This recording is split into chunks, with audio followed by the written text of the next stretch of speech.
Hi everyone, it's me, Carbundance. Welcome back. If you're new here, this is me showing you what I ate 1 year ago because I was in Quasi Recovery then still.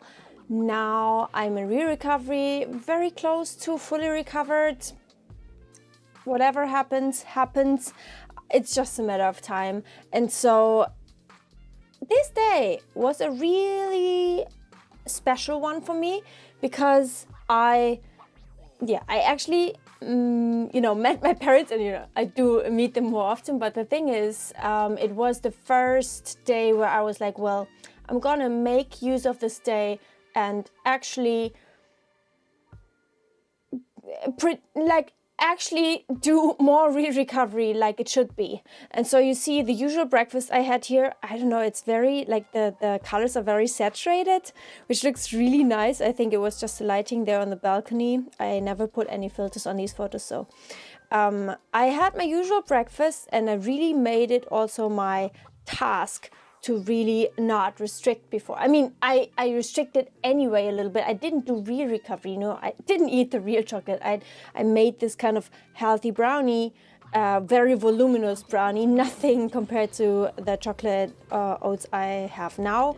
I'm an oat girl, I love oats. So yeah, I met my parents there, and as you saw in the video from yesterday, I also prepared for it. I had to find out this perfect restaurant where we could go to in the city where we met. And also I had actually cut my hair the day before, as you are going to see in the photos, which was a big deal for me because they were just so thin on the ends because of the hair loss, all of the hair loss I had the years before. Due to the restrictive eating disorder, due to undereating. This is what I actually took with me. I cut up pears and oranges and also dates. Everything was weighed, and it's just like, that's something I would not do anymore. I felt like I'm going to eat unhealthier, so I have to eat healthy before. You see here me with the cut hair, yeah, I was still feeling very insecure about it because I always kind of felt like I have to hide behind long hair, which is not what I feel anymore. But yeah, so we went to that kind of place that you saw yesterday, like where you got vegan options, but not only vegan options, but also very oil-free. And that was a wrap with vegan sauce and also olives. And I went and really challenged myself there because my eating disorder was like, take it without any sauce because there's oil in it, right?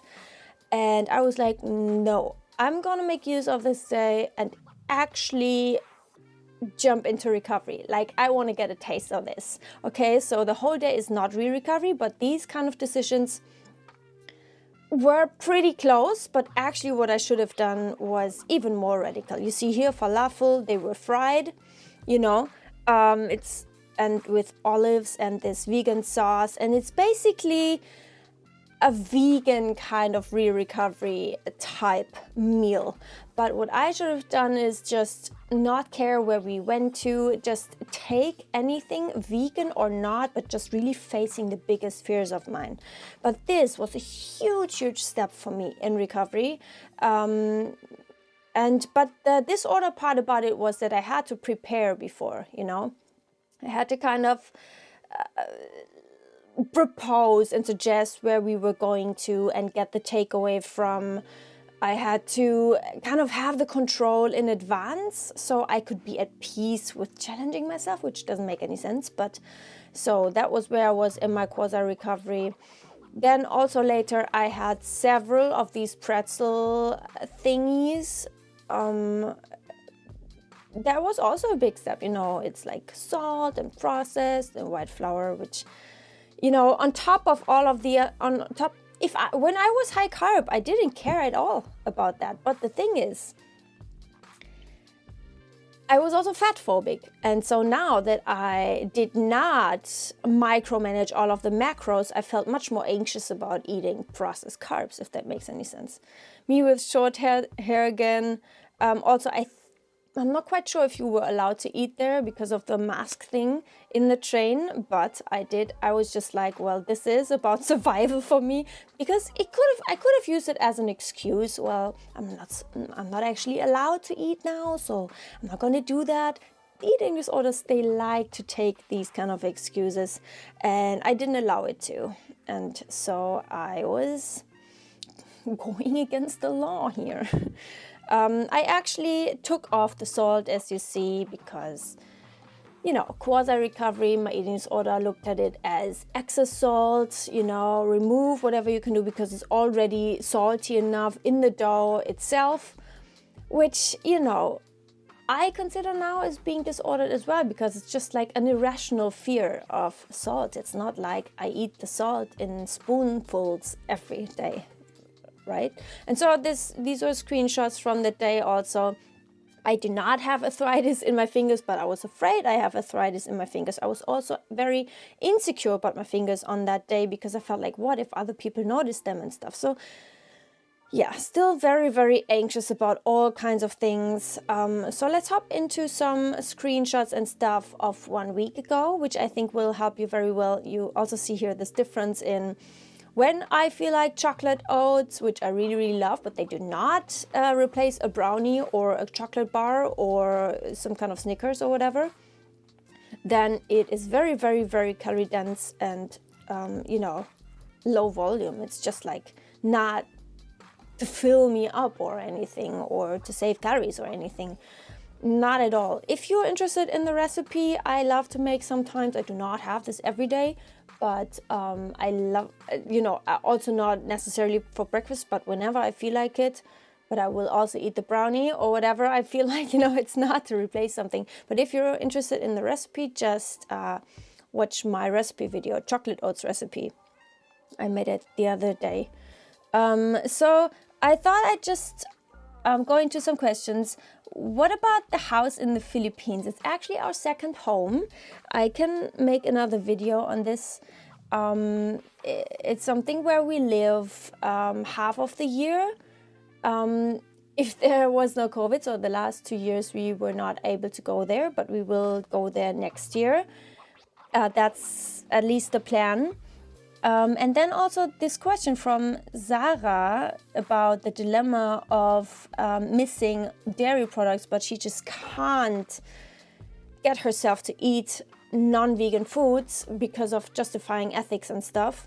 David and I actually made a video on this the other day, and we're going to probably upload it on Monday, coming Monday, when we usually have our live streams. But that's going to be the case for Monday, I think. So someone wrote to Gains with Serena, I just ate a whole chocolate bar and am in a state of shock. So I'm sharing this with you because I don't know what to do. And yes, I do remember like how much of in a shock I was when I started recovery. And I also felt like I have to tell everyone. Basically, David got it all from me, because it's like you feel like you have to tell someone because you're so strong. And it's like right now, I really don't have any desire to tell anyone, because, you know, it's just like I don't even care. No one has to see it or to know it. Everyone's gone to bed. I already had dessert at the restaurant. Yeah, doesn't matter that I already had a 3-course meal. Doesn't matter I had 2 lunches. Doesn't matter, blah, blah, blah. Yeah, I'm having it. Move on with life. Exactly. There's no rules. You do not have to justify or earn any kinds of cravings. Really, that's the way to real recovery. The position I've been in all damn day, because it's just one of the... Meeting... Oh, yeah. It's just a reminder again that movement isn't needed to justify eating. Being human, you need food. Yes, 100%. So this was also the reason why I stopped movement altogether as one very crucial part of my recovery. I sincerely think that I could not have recovered if I had not done that. This was some impression of a meal that I had on that day. I also had snacks. I do on purpose not show you everything I eat because I feel like I cannot do it right for everyone. It's just just some impressions. How to get out of that all or nothing mentality. Here's an example of going for the gray when you're stuck in that all or nothing mentality. It can be as simple as saying, and I can enjoy this brownie and still have a good day. Yes. So this is even for people who do not have a restrictive eating disorder. So, but in real recovery, like when I was in extreme hunger, it was like 10 brownies a day. Okay, I want you to know that. But just in general, it is so important to get rid of this black or white mindset. And here this post is about any kind of binge eating, any kind of disorder being bad enough. There's no such thing as not being sick enough, or that the eating disorder is not bad enough. It is, even if it's only for 1 week or only for 1 month or only for 1 year, it is bad enough, no matter if you have been underweight or not.